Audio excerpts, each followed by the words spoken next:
Welcome back to dream world channel కండి.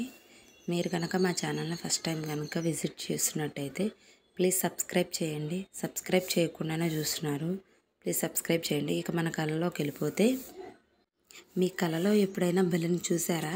ఒకవేళ మీ కళలో కనుక వివిధ రూపాల్లో బల్లిని చూడడం చాలా మంచి లేదా చెడు సంకేతాలను సూచిస్తుంది.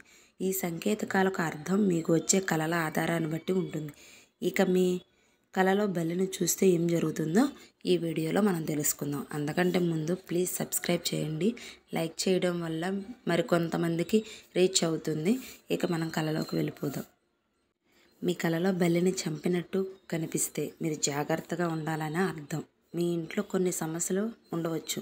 మీ కళలో గోడపై ఉన్న బల్లిని చూడడం లేదా అది మీ పైకి దూసుకుపోవడాన్ని చూడడం అంటే శత్రువు మీకు హాని కలిగి చేస్తారనేసి అర్థం. కాబట్టి శత్రువుల పట్ల జాగ్రత్త వహించండి. బల్లి మీ ఇంట్లోకి ప్రవేశిస్తున్నట్లు మీ కళ్ళలో కనిపిస్తే అది మీరు ఏదైనా సమస్యకు భయపడుతున్నారని అర్థం. కానీ భయపడకుండా మీరు ఆ సమస్యలను పరిష్కరించుకోవాలని అర్థం. అంతేకాకుండా అది మీకు శుభసూచకం. కళలో చిన్న బల్లిని చూడడం కూడా మంచిది కాదు. ఇది మీ పనికి ఆటంకం కలిగిస్తుంది అని అర్థం. కళలో ఒకటి కంటే ఎక్కువ బల్లులను కలిసి చూడడం కూడా అశుభం. దీని అర్థం మీరు ఒత్తిడిలో ఉన్నారు. మానసిక ఒత్తిడిలో తప్పుడు దారులను ఎంచుకోవచ్చు. కాబట్టి మీరు ఆచితూచి అవి కరెక్టే అనేసి మీరు మంచి నిర్ణయం తీసుకునే సమయం అది.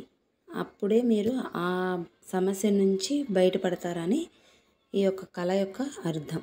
ఒకవేళ మీ కళలో బల్లి గోడకు అతుక్కొని మీ పైకి దూసుకెళ్లేందుకు సిద్ధంగా ఉన్నట్లు మీకు కళ కనుక వస్తే మీరు చాలా జాగ్రత్తగా ఉండాలని అర్థం.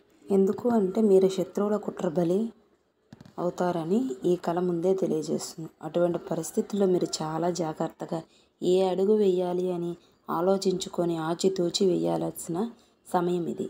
ఒకవేళ మీ కళలో కీటకాలను తినే బల్లి, అదేనండి ఇవి చిన్న చిన్న కీటకాలను తింటాయి కదా, చిన్న చిన్న పురుగులను, పక్షులను, అలాంటి వీటిని తినేటట్టు కనుక మీరు చూసినట్టయితే మీ కళలో అటువంటి బల్లిని మీరు చూస్తే కనుక కళలో అలా కళ వస్తే, మీ కళలో అలా తింటున్నట్టు కనుక కళ వస్తే అది అంత మంచి కళ కాదు అనే చెప్పాలి.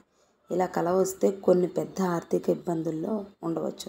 అదేనండి డబ్బు కోసం చాలా ఇబ్బంది పడుతున్నట్టు మీరు చాలా ఇబ్బంది పడతారు అలా కనుక కళ వస్తే. అంతేకాకుండా టైంకి డబ్బులు కూడా అందకపోవచ్చు. ఎవరికైనా ఇవ్వాల్సి వస్తే ఇస్తాను అనేసి కొంతసేపు నాకు ఇస్తాము, అదిగో అయిపోతుంది అని చెప్తారు కదా. అలా చెప్పి మీకు అవి లాస్ట్కి అందకపోవచ్చు. కాబట్టి మీరు జాగ్రత్త వహించండి. ఎటువంటి కళ వచ్చినా సరే మనం దేవుణ్ణి స్మరించుకుంటే జరిగే కొద్ది నష్టంలో కొద్దిపాటి నష్టము తగ్గుతుందనేసి ఈ కళ యొక్క ముఖ్య అర్థం. కళలు ఏదో వచ్చినా సరే మీరు ముందుగానే దాన్ని వివరిస్తున్నాం కాబట్టి దానికి తగ్గట్టు మీరు జాగ్రత్తలు వహించండి. అప్పుడే మీ జీవితంలో కొద్దిపాటి సుఖ సంతోషాలతో బ్రతుకుతారు. లేదా ఇలా ఎందుకు వచ్చిందని మనోవేదనతో ఉంటారు కదా, అందుకని అలా చెప్తున్నాను. ఓకే అండి, thank you. Like, share, subscribe. Please ఒక లైక్ కొట్టండి.